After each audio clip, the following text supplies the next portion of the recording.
everybody, this is Carolina Millan, and in today's episode we have Ryan Peck coming to us. How are you, Ryan?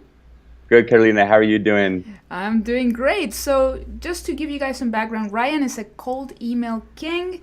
He's also a lead generator expert, a business consultant, and founder of the Lead System and Care Ultima. And one thing that Ryan is very known for is cold email.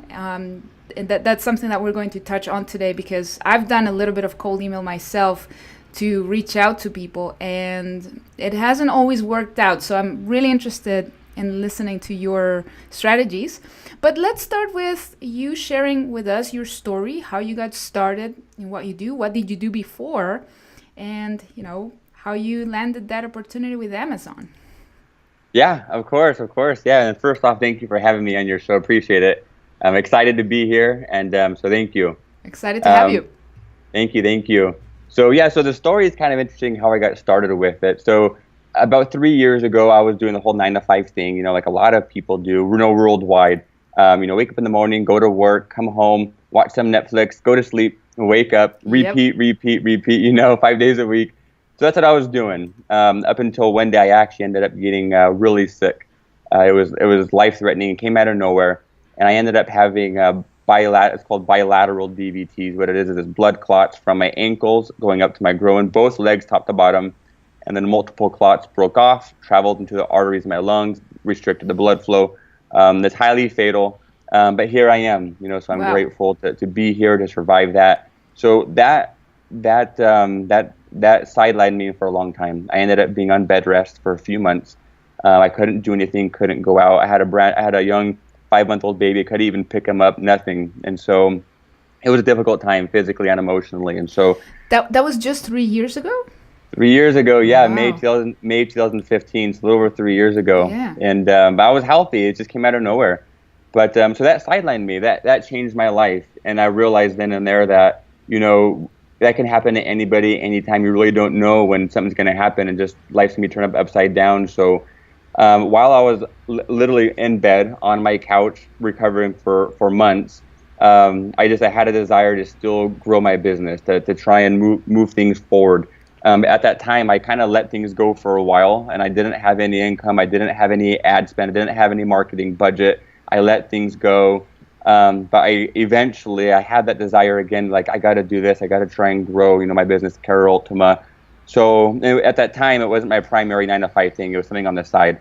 And so I realized, okay, let me see what I can do with no marketing budget, with no ad spend, with no office, with nobody here, no big fancy car, nothing. On my living room couch in bed. So I started researching what are free ways for entrepreneurs to market a product. What are free ways to get your message out there, when it comes to BDB. So I came across cold email marketing. Didn't know what it was. Didn't know anything about it. Didn't know how to start. I just realized that I had a Gmail account, and that's all I needed to get started. And so that's how I got started. I just started emailing away with no system, no software except a Gmail account. And then I quickly realized that people open their emails and people will actually respond. Some still do, yeah. Some still do, yeah. It's crazy. And so, but things that was a start. That was the beginning. I was kind of forced to take that direction. Kind of forced to start. I was stuck in the corner, and I needed a free way to start marketing with no budget. So that's how I got started with cold email marketing. So who did you email? At that time, I emailed. Oh man, I don't remember who I started emailing exactly. Just other business owners. The product I had, it was built pretty much for B2C, but I was like, okay, well, what can I do to take this more on a massive scale? So I tried to brainstorm and strategize and said, okay, well, B2B would actually work too if I approached it the right way. And so I just started approaching. I had nothing to lose, literally I just barely survived life. I was recovering. I had nothing to lose. So I just started emailing business owners. Small, large, big, medium, didn't matter. I started emailing them. And then after I got my first response, I was like, whoa, actually got a response. And this company is interested in partnering with us to provide our services to their employees. That's crazy. Then so I started doing it more and more. And then I started researching and strategizing and learning, listening to podcasts and books and lessons and courses and investing into myself and how to actually do this. And the more I learned, the more excited I got, the more action I took, and just got better and better. How do you approach people? I mean, because I know that you got the attention from companies like Amazon. Yes. How did that happen? Like, how did you approach them? Because, anybody can open their email and send emails to random people, right? But Yeah, there's a science behind it. So there is. how do you do that? Yeah, no, and I like the word you said too. So there's a science behind it, and I love saying that it's cold email marketing is 50% science, 50% art. Yeah. The science is, there's The art and tools that science. work. Yeah, it is. There's tools that aren't going to change that work. You know what it does. There's tools, there's software. That's the science behind it, and then the art is exactly what your question was too. Is how do you approach them? What do you say? What do they want to hear? And that's where the art comes in. So it literally is half and half.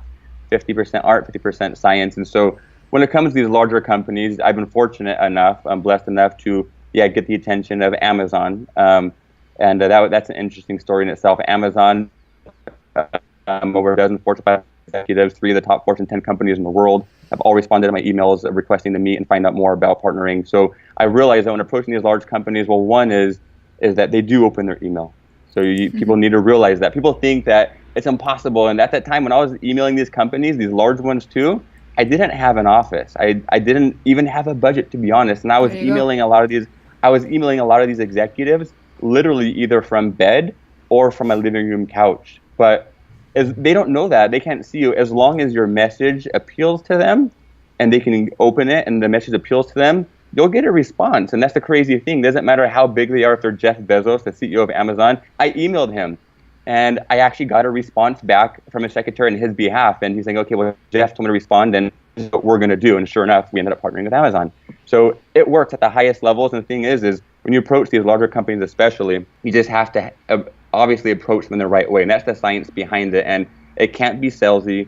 You have to think like they do. I mean, most of these executives from these large companies, they are, Ivy League graduates. They went to Cornell. They went to Harvard and these these fancy schools. And, so your approach has to be on that level. You have to approach your target market, exactly who you're emailing, and be on their level. If I was emailing a mortgage broker down the street or a chiropractor down the street, that's a completely different level. You can be a little more casual, a little more lax, and approach them on that type of level. So it really depends on who you're emailing. But these larger companies, you definitely need to approach them and be on their level. Speak like they do, approach them like they do, be a professional. You need to have a headshot of who you are. You need to have a signature. You need to be professional, look professional, and they can and will actually respond in a lot of scenarios. So it's neat. Mm-hmm.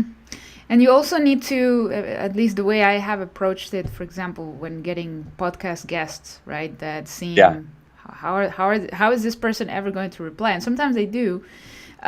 Because you have to show them that you really care about adding value, not just how can I get something out of this person, which is unfortunately the approach many people take.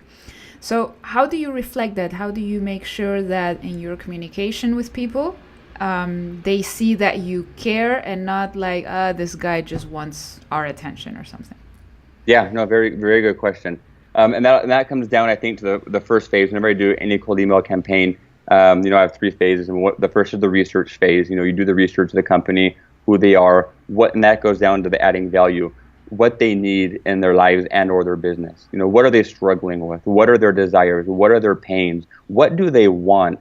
What can you provide that would actually make their lives or business simpler and be more valuable? And that's the research phase, and that starts with any campaign. Is you really have to dive deep and understand exactly who you're emailing and about them. And even same thing with Amazon. When I did that with these larger Fortune, Costco, Sam's Club, Amazon, Walmart, AT&T, these companies I got responses back from, I really had to dive deep and figure out what are they struggling with, what do their employees have, and I would look what benefits do these companies offer to their employees, because the company I had was a type of benefits, but it was not an insured benefits, and so which is a little different than traditional benefits. So I had to find an approach and figure out how I can add value, which is what you said and spot on, how I can add value to these companies without being cheesy, without being salesy, without saying, hey, I want you to buy this from me. You don't know me, you don't know who I am, you don't know what I sell, but I want you to buy this product from me. Not going to happen. So you have to find a way to, like you said, add value in that first email and approach it in a way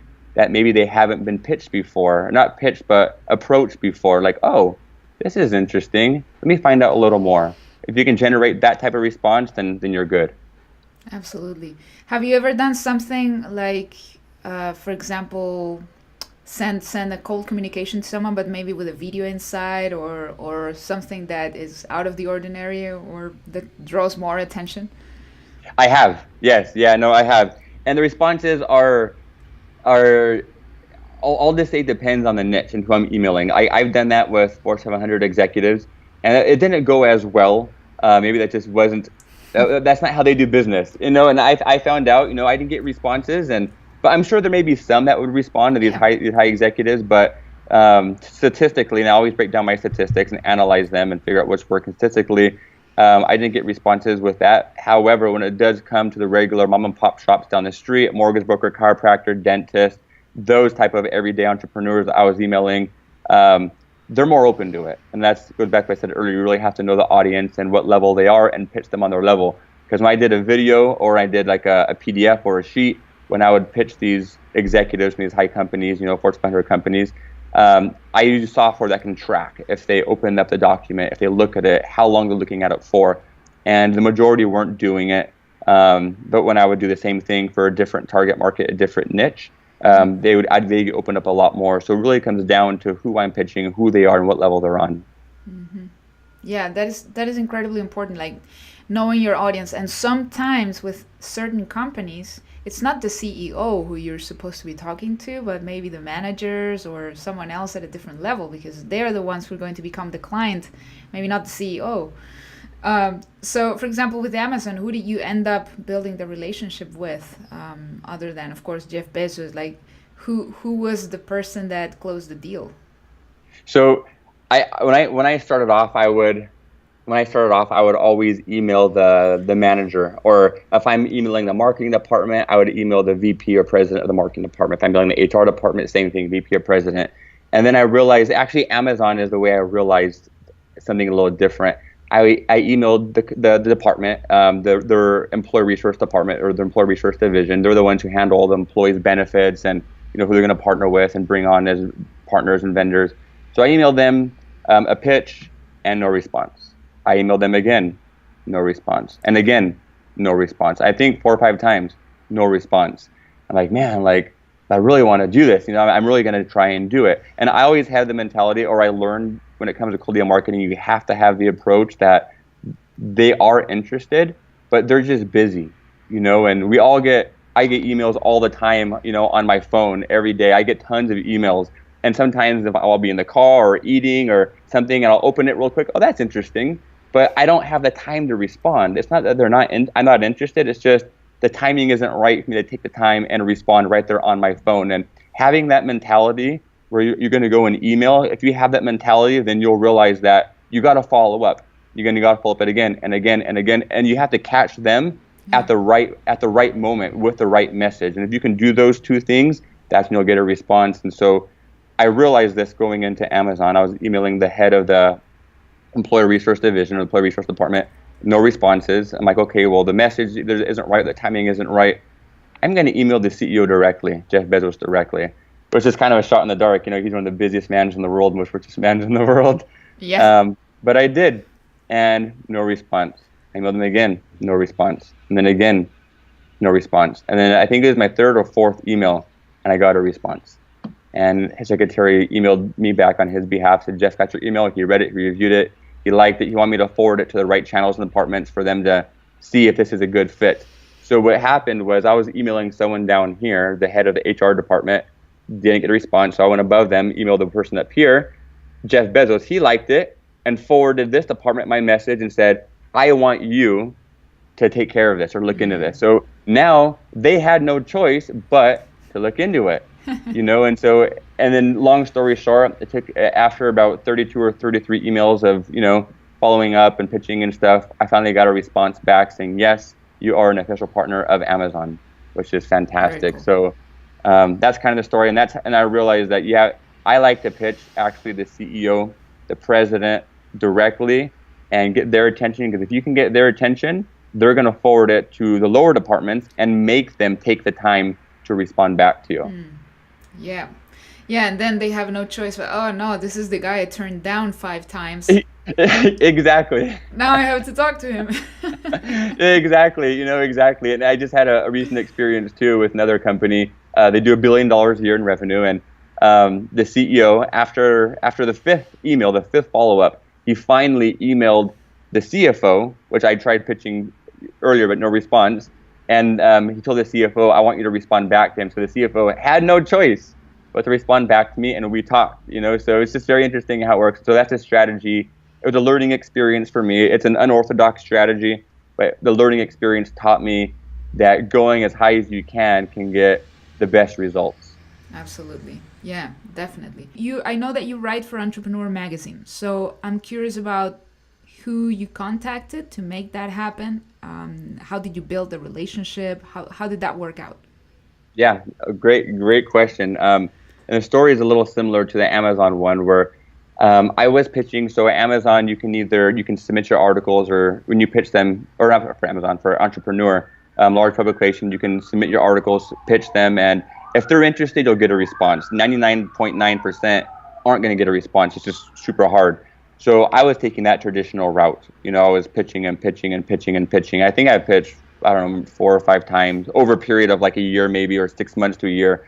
Because it takes time to write an article and to edit it and make sure it's the right fit. So it's not just something you do 5 nights in a row, because it's a long period. I got no responses, and so finally I'm like, man, I really want to try and make it a goal to write for Entrepreneur Magazine. I used to read their articles or in their magazines when I was a teenager growing up. It'd be fantastic. I would love to add value. And so I thought about it. I'm like, okay, what am I doing wrong? I said, I have solid content, good articles. I'm pitching the right person, just not working. So I took the approach of what I'm good at, which is cold email marketing, giving attention to people. And so I said, well, what do I do there? I said, I'm going to email the highest person there is. I'm going to go above this department's head. I'm going to email the highest person there is. I emailed the chief editor in the entire magazine, who's the highest you can get. I emailed him directly, and I also emailed the person that was a couple of people that were way up there. And I asked them genuinely, I said, I've been pitching you guys, your magazine, for the longest time. I said, I'm a super big fan. I've been reading you guys since I was a teenage kid, and I love it. And I said, but I can't get accepted. I haven't got accepted. I said, what can I do to be accepted in your guys' publication? And I was genuine. I was authentic, and I was asking a real question. And I emailed the chief editor of the entire magazine, who probably gets probably between 500 to 1,000 pitches daily. Yeah. And they not only did they open it, which is hard to get people to open it, they opened it, and but they both took the time to respond and gave me solid advice. So. And that's how I started building a relationship. So now I actually have a relationship with one of the guys up top. I do write for them now. I'm a full contributor for Entrepreneur Magazine. But I took the same strategy of cold email marketing and applied it towards it with this too. I didn't think it was possible. Like, how can I apply cold email marketing for writing for Entrepreneur? But I figured out a way to do that. I went as high as I can go, and I actually emailed them and asked them for advice. And that's one of the strategies too that I've used, is when you reach out. You can ask for advice, and lots of times people like to respond if it's genuine. So I did, and that started a conversation, and that started a relationship, and then now I actually write for Entrepreneur. So kind of neat. Yeah, that is neat, and that is a good piece of advice right there. Like asking them for advice on how to present your idea. Yeah. I'd love to write for you, so how should I approach it? So I think that's really smart. And I think a lot of people miss that, and they go straight to just pitching. So kudos to you. Was it Jason? Is it Jason Pfeiffer, or was it a different editor? Yeah? Yes. Cool. I interviewed him for the podcast as well. Oh, did you? Okay. Yeah. So you know who he is then. You know how high up Jason is. I know. He's a really cool guy. I actually messaged him on LinkedIn. And he replied right away. But here's something I did. Just want to share with people. I did something, and I think it was smart, not because I did it, but I was reading the magazine. I was reading one of his articles. I'm like, so this is the editor. I didn't know him at the time yet. So I checked the article, and he talks about LinkedIn in the article, and he talks about what he does when people message him on LinkedIn. And I'm like, okay, so this guy checks LinkedIn a lot then. So I approached him on LinkedIn, and he replied like literally the same day. No way. Said, hey, I read your article. Like, of course, I praised his work because I said, listen, I read your article. I loved it. And here I am messaging you on LinkedIn because you talked Yeah, about yeah, it. I'd yeah, love to have you on my podcast.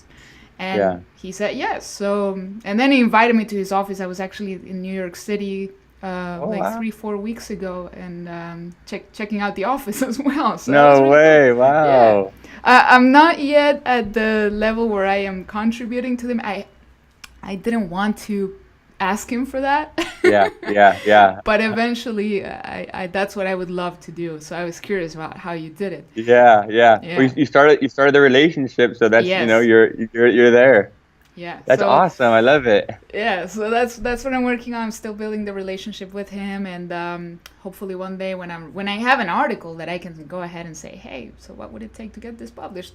I'll ask Yeah, you how to write it. yeah, yeah. No, absolutely. I love to help. I'll show you how to write it, pitch it. Brilliant. That's brilliant. So I know that you also specialize in lead generation. What sort of lead generation strategies are you using besides the cold emailing, which is like a one by one, like you have to email one person by one. What other lead generation strategies are you using right now for your business? So it depends. So on the back end, to actually like generate. So okay, so the prospecting on the front end, when it comes to business, I still do my primary way is cold email marketing. Just cold emails. I still do that, and I automate the sequences. So 85% of the work is done automatically. I just do the front end, and then just keeps following up with them. It's all personalized. Once they respond, they want to talk. Then we go to a phone call, and then on the back end, when it comes to actually delivering value, this is for the lead system specifically. I typically use Facebook to generate the leads for them, and that's through the Facebook advertising through that channel. So the thing is for me is, I believe that all like advertising platforms will work. If you do Facebook right, it'll work. If you do Google Ads right, it'll work. YouTube advertising, it'll right. Blogging, it'll work. The thing is, people just get spread too thin, and they're trying to master 10 different things, and they're doing 10% of 10 different things. I like to do one thing and do 100% of it and do it right. And then I do that. That's for my prospecting and generate appointments when it comes to business, and that's what I do. That's strictly all I use is cold email marketing at this point. Not saying that other things don't work, but I'm focusing on and I've even trained people, and I give them templates and train them in how to do it, and then they're doing it too on my behalf, as well. So I'm duplicating my efforts. And then when it comes to the back end for fulfillment, I do some Facebook advertising too, which definitely is a great thing to use as well. Mm-hmm. Yeah, I love Facebook advertising. It's also my number one lead generation strategy. At least it's great. It works. Yeah, it's great. Yeah, it works, and it's still it's gotten a little more expensive, but it's still very much underpriced. So yeah. So what would be someone who you wanted to get a response from, but you haven't quite gotten there yet? And great question. I'm just curious. Someone I like to get a response from. I would probably, at the top of my mind, I'd have to say maybe Mark Cuban, possibly, from Shark Tank. Yes. And I've actually, and it's funny you asked that question. I thought about that before, about emailing Mark on a few different occasions, but I haven't yet because I haven't quite figured out how I would pitch him yet. What the angle would be. How would I be able to provide? Because I know what type of business he has, I know what he does, and so I haven't been able to figure out how would I be able to make this work, be able to provide value for what he has. And it all comes down to that. You have to provide value to the person you're emailing in a compelling way. And I haven't quite figured that out yet because of his nature of business. So I haven't pitched him yet. But yeah, I do want to, I do want to get on that. I would love to email him. I'd love to get a response and talk with him. That'd be great. I would love that. So, but you haven't quite messaged him yet. No, I haven't yet. I haven't emailed him yet. Yeah, no, I haven't emailed him yet. But when I do, I'll let you know if he responds. Yeah. But I probably will. I just gotta, like I said, every time I do a campaign, I start with the research phase. So I really need to do the research phase for this one to figuring out an angle. And it all comes down to figuring out. It's like shooting a bow and arrow at a target. You really have to figure out the angle in which you're going to shoot, with the angle which you're shooting after the target, and it has to be the right angle and the right fit, for your product or service and/or their desires, and their problems. So I will email Mark eventually. Just got to figure it out first. Yeah, I've thought about it too. Like I've been, for example, Damon John. I met him super briefly at a conference. He signed my book, but that was it. And then I started messaging him on Instagram because he's very active over there. Obviously, he has a team, and trying to get him for the podcast, but still no success. But I haven't really tried that hard yet. So yeah. But Mark Cuban, for me, he seems a little more unattainable even than Damon John. You're right. Mark seems like he'd be a hard guy to reach, but I still want to try. You never know. Jeff Bezos responded, or his secretary on his behalf. So you really never know, So it's got to just go for it and do it, Yeah, just got to go for it. So what service is it that you like? What is your just for people to understand a little bit more what your company does exactly? Because you mentioned benefits, employee benefits. Is that still the focus of your business, or is there something else? Yeah, it's a great question. So I have two businesses. My primary one is called Care Ultima, and it's very appealing. It's non-insured benefits, so it's not insurance, but it is added value to it is benefits, and it's twofold. It's available to the general public or business to consumer, and then I figured out a way to make that approach to companies as well to offer these benefits to their employees. The website's careultima.com, and it's great. We have free, it's a membership, so anyone signs up for a membership and they get access to a whole array of non-insured benefits, their whole family at one price. Then I have the lead system, which we talked about a minute ago, where I approach businesses, and that's more on the lower end, not lower end, but not 4 to 500. It's like mortgage brokers or dentists, and I approach them and say, hey, let me help you generate leads for your business, to get people in your door. And I approach them through cold email marketing, and then I help close them or deliver results through Facebook advertising. And that's pretty much what I do. I've done some consulting on the side when it comes to cold email marketing. People have sought my advice, and some of the success I've had, people have sought my advice and asked me questions, and in training. So I recently started a Facebook group, a free Facebook group where I offer trainings in there, and I do videos and trainings, answer questions, and I'm eventually going to create a course, where I'll come out with an online course, and so for people to learn exactly A to Z how I do it, what softwares, templates to use, how to pitch, both the art and the science, because it really is twofold. It really is twofold. Yeah, I've seen people who just only show the science, like use these templates, use these softwares, and that's it. But there's no art being taught on how to actually do it. And so, but that's my goal eventually. So that's kind of what I do. Mm-hmm. Awesome. That's great. So Ryan, just to wrap it up, any piece of advice you would have for people listening or watching who want to reach out to someone they admire, someone they want to do business with, but they're afraid or they're scared of what if they say no or whatever? What advice would you give them? My advice would be just to take action. I think back to where I was when I was sick a few years ago on bed rest. I wouldn't be where I am today or the success I've had if it wasn't for one thing, that was action. And taking action was the one thing that got me to move forward. And I would say 85% of the success that I've had has come from experience, and that experience comes from taking action, not from books I've read, which definitely help, books I've read or podcasts or the main thing that you're going to learn the most is by actually absorbing information and taking action at the end of the day. And the action is you'll have the most growth out of anything. So if anyone's listening, I would say you want to email somebody or start doing this, just take action. Just do it. Just get started. You may not know what you're doing at first, but you'll give yourself experience. The more experience you get, the more you'll learn, and it'll help you take better action. So that's the one thing I would recommend. Just do it. Just do it. Yeah, just go for it. Yeah. So thank you so much for your time today. It's been a pleasure. Hope people got value as well, because you gave some really, really good nuggets on email marketing and some great stories that you got there. So I wish you continued success, and thank you so much for the interview. Thank you, Carolina. Appreciate it. Glad to be on your show. Thank you. Thank you. And to everybody listening or watching, I'm going to put some information on how to reach out to Ryan. Is there a website where people can go to check out your work? Yeah, So right now, I would say the main thing I would say for cold email marketing specifically is just the Facebook group. You can just search cold email marketing for entrepreneurs, and it's a free group. Come learn, come get trained for free, and start take action. Excellent. We'll put the link to the group over there, and I'll let you know when the interview goes live. Great. Thank you, Catalina. Appreciate it. Awesome. Have a great day. You too. See you soon.